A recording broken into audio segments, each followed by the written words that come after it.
Hello everyone, welcome to my channel. Today gonna talk about the Respring bug.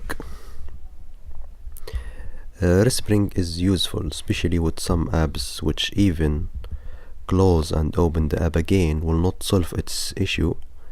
Reboot take long time, but Respring is quick, and after you Respring you can open the app again and the problem gone. I found it before, this Respring bug on iOS 11.2.5 public beta 2 and public beta 3.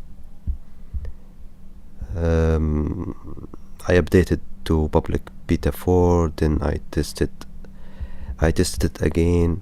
I updated to public beta 5, then I tested it again, and it's still working.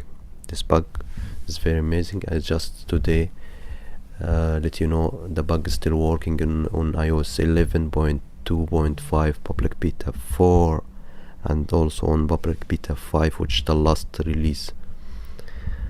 This bug, which is very important and useful to reset the graphic interface when some apps which developed in wrong way, which stuck or crash, you can do Respring and then use the app again.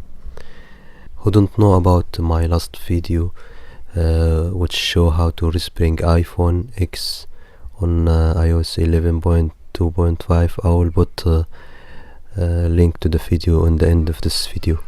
Please check it if you want to know how to Respring your iPhone X. Okay, thank you everyone. Please subscribe and like this video or dislike this video if you don't like. Okay, goodbye.